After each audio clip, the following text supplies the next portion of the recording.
Oh, did your water pump break too? Did it leave you with no power steering and having to get towed like you see in this scene? Well, it happened to me, but no worries. I fixed it, it's back on the road. I'm gonna walk you through what I did to replace the water pump on my 2008 Volvo XC90 with the 4.4 liter V8. Okay, this is the area where the water pump is. I removed this bolt, pulled this out of the way. I'm gonna push this down.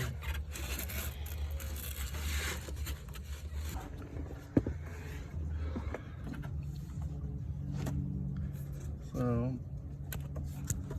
this right here is the water pump. You can see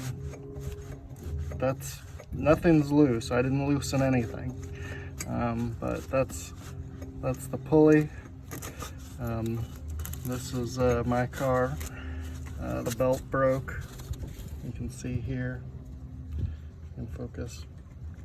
The belt broke. Usually when the belt breaks, it's caused by, one of the accessories locking up. In this case, it was the water pump. So that means it lost power steering, lost the alternator because the belt broke. So this is what I'm trying to replace. This is definitely bad. This is what we're going to be replacing. And then I'll need to find the belt route and put a new belt back on it. I'm gonna have to take these 4 bolts, they look like 10mm, off the pulley, remove the pulley, and then hopefully I have access to the 7 bolts that hold on the water pump.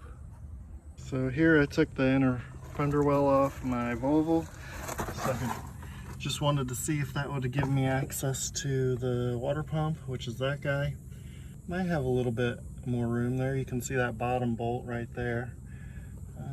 Maybe another one up there. I'm still trying to get this pulley off. I'm gonna zip tie that, I don't know what it is, that hose that's in the way. Maybe power steering line, I don't know. I'm gonna zip tie that out of the way and then start working on getting that pulley off.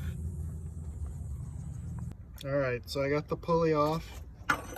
The water pump, the old water pump. What I did is I was trying to loosen those 10mm bolts with the wrench. The pulley wanted to spin, so I stuck a small pry bar in this way and kind of pulled up, and that was enough to loosen each one of the 4. Then after they were loose, I was able to just kind of hold it still and go back and forth till I was able to get all 4 bolts out. There, if you zoom in, you can kind of see the bearings on the water pump. That's a bad sign. Also noticed that there's no coolant. My wife had to be towed, so she said it was running okay when she turned it off, so hopefully there's no damage. The surprising part to me is it looks like the belt is in good condition and not broken. So I might use the same belt. All right, so unfortunately I had a camera malfunction. I don't know what happened, but I didn't record the video of me taking off the water pump. So I want to explain it in this view here.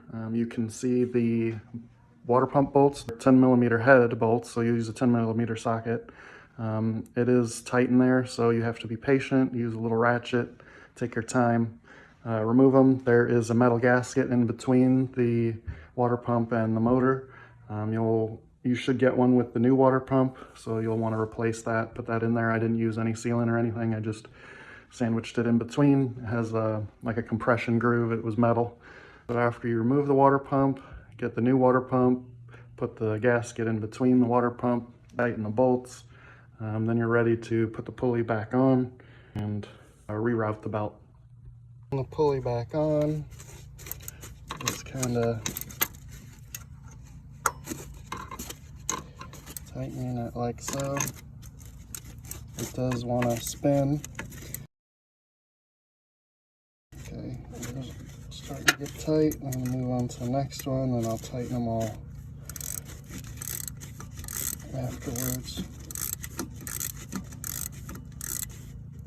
So I was able to get a strap wrench around it. I do need that in order to tighten those 4 bolts. I'm holding it here. Just put a ratchet on those 10mm bolts and tighten away. So the pulley does need to come out in order to get the water pump bolts out. So this bolt is really close to the pulley. You can see it almost looks like it's going to touch, but it doesn't, I hope.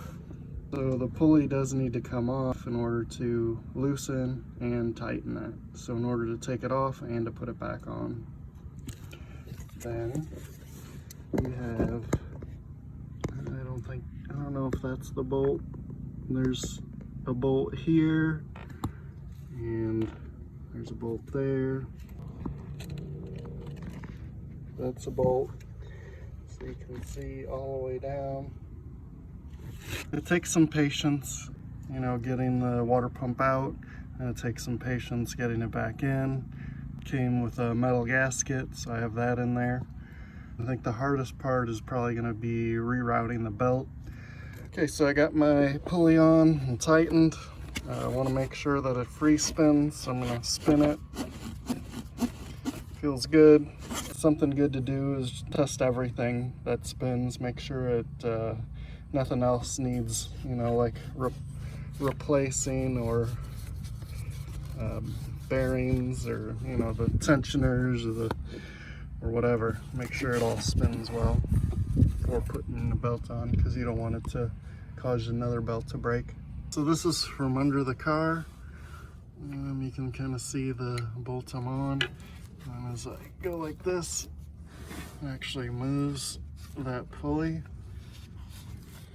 If I can get it close, you can see.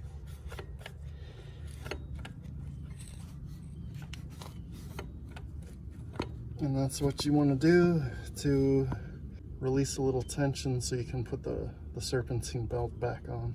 There's the new water pump. Remember, 7 bolts to hold it on. Be patient, they're hard to get to.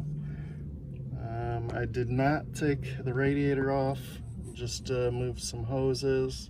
I got the belt routed, got it around the tensioner. Remember, this is the bolt I use. Push it so I get some slack in this, and then route the belt first, and then this is the last piece I push it around.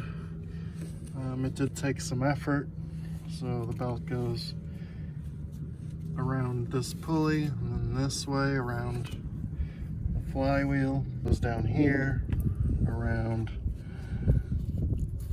that pulley and around this pulley, around that one, then straight up, and then from the top one down here. So this is kind of a quick video, but trying to help out.